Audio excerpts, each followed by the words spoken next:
आज जो कहानी है वो आपको काफ़ी कुछ सिखाने वाली है कि कृषि में कितनी संभावनाएं हैं। आप करोड़ों का व्यवसाय कर सकते हैं। कृषि एक्सप्रेस में आज हम दिखाने जा रहे हैं फर्श से अर्श पर पहुंचे एक किसान की कहानी। गुजरात में राजकोट जिले के गौपालक रमेश भाई रूपारेलिया, ये काफ़ी चर्चित नाम है, देश के करोड़ों किसानों के लिए प्रेरणा स्रोत हैं। कभी गरीबी से परेशान होकर मजदूरी करने वाले रूपारेलिया आज के दिन करोड़पति हैं और 100 से ज्यादा देशों में उनके उत्पाद बिकते हैं।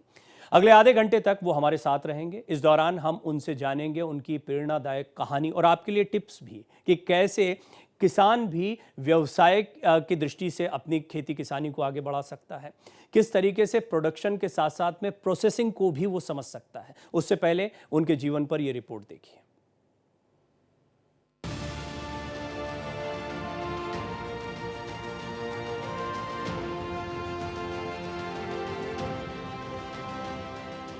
गुजरात में राजकोट जिले के गोंडल में रहने वाले रमेश भाई रूपारेलिया देखने में आम गौपालक जैसे लगते हैं, लेकिन उनकी कहानी बेमिसाल है। सादा जीवन, उच्च विचार वाले दर्शन को जीवन में उतारने वाले रमेश भाई अपने सहयोगियों के साथ कंधे से कंधा मिलाकर कमर तोड़ मेहनत में जुटे रहते हैं। लेकिन ये सफर इतना आसान नहीं था। महज 7वीं कक्षा पास कर रमेश भाई को एक समय बहुत गरीबी झेलनी पड़ी थी। पुश्तैनी जमीन तक बेचनी पड़ी थी। रमेश भाई ने खेतों में मजदूरी की तो कभी दूसरों की गाय चराने का धंधा भी किया। साल 2010 में रमेश भाई ने किराए पर जमीन ली और खेती करना शुरू कर दिया। रासायनिक खाद खरीदने की उनकी हैसियत नहीं थी, इसीलिए गाय के गोबर पर आधारित कृषि करना शुरू किया। जंतुनाशक दवाओं की जगह प्राकृतिक तरीके से कीट नियंत्रण किया। धीरे धीरे सफलता मिलने लगी और इस तरीके से की गई खेती से रमेश भाई को लाखों का फायदा हुआ। फिर रमेश भाई ने 4 एकड़ खुद की जमीन खरीदी और जैविक खेती के साथ साथ गौ पालन का व्यवसाय शुरू कर दिया। रमेश भाई का दावा है कि गौ आधारित कृषि और आधुनिक तकनीक के इस्तेमाल से किसान अपनी कमाई कई गुना तक बढ़ा सकते हैं। मैं कहता हूं कि गो आधारित कृषि मतलब प्राकृतिक कृषि और गो आधारित कृषि और पंचगव्य के माध्यम से किसान जो यदि खुद को बिजनेसमैन बना ले और इंटरनेट और टेक्नोलॉजी के माध्यम से पूरी दुनिया के साथ यदि कनेक्ट हो जाए तो किसानों की आय 2 गुनी नहीं, लेकिन मैं दावे के साथ और आत्मविश्वास से कहता हूं कि 20 गुना हो सकती है। आज इनके पास 250 से ज्यादा गीर गाय हैं, जिन्हें खिलाने का चारा भी पूरी तरह से प्राकृतिक होता है। इनकी गौशाला को देखने के लिए देश विदेश से लोग आते हैं। प्रधानमंत्री नरेंद्र मोदी भी रमेश भाई की तारीफ कर चुके हैं। इनके यहाँ के दूध, छाछ, मक्खन और घी को लोग हाथों हाथ लेते हैं। इनकी गौशाला में बने घी की खूब मांग है। एक विशेष प्रकार का घी तो 51,000 रुपए प्रति किलो तक बिकता है। तो घी जो है वो आप कह रहे तो उसकी प्राइस जो है हमारी 3,330 से स्टार्ट होके 51,000 तक की अलग अलग प्राइस है।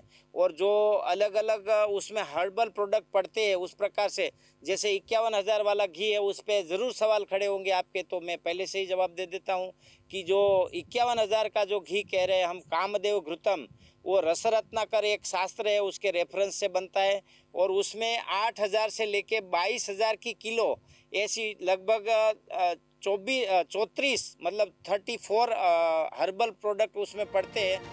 रमेश भाई ज्यादा पढ़े लिखे नहीं हैं, लेकिन उन्होंने आधुनिक शिक्षा और तकनीक का महत्व समझा। शुरू में उन्हें कंप्यूटर सीखने में काफी दिक्कतें आई, लेकिन आज वो कंप्यूटर चलाने में माहिर हो चुके हैं। आज उनकी खुद की वेबसाइट है, यूट्यूब चैनल है। अपने काम और उत्पाद का प्रचार प्रसार करने के लिए वो सोशल मीडिया का जमकर सहारा लेते हैं। रमेश भाई के यहाँ पर आज करीब 100 लोग काम करते हैं। उनके यहाँ कई तरह के उत्पाद बनते हैं जिनकी विदेशों में भारी मांग है। छोटे स्तर से शुरू हुआ उनका ये कारोबार आज 123 देशों तक फैल चुका है। बहुत सारी चीजें हैं जो लगभग गोबर से बने आर्टिकल, गोबर का आसन, ये 170 प्रोडक्ट है और 123 देश के यूएसडी एफडीए हमारे पास ऑफिशियली है। हमारे पास कुरियर कंपनियों का टाइप है। वर्ल्ड के किसी भी कोने पे, किसी भी पिन कोड के ऊपर हम 4 दिन में प्रोडक्ट पहुंचा सकते हैं। इतनी हमारी टेक्नोलॉजी के साथ सारी सुविधा सेट की हुई है। हर साल 6 करोड़ तक का टर्नओवर करने वाले रमेश भाई का सफर यहीं नहीं रुकने वाला है। वो चाहते हैं कि देश में उनकी तरह हजारों किसान पैदा हो, देसी गायों और सनातन परंपरा को उचित सम्मान मिले। इसके लिए वो एक मॉडल पर काम कर रहे हैं। वो चाहते हैं कि खेती किसानी से मुंह मोड़ चुके युवा उनके मॉडल को अपनाकर समृद्धि और सम्मान हासिल करें। गोंडल राजकोट से नरेश शेखलिया की रिपोर्ट।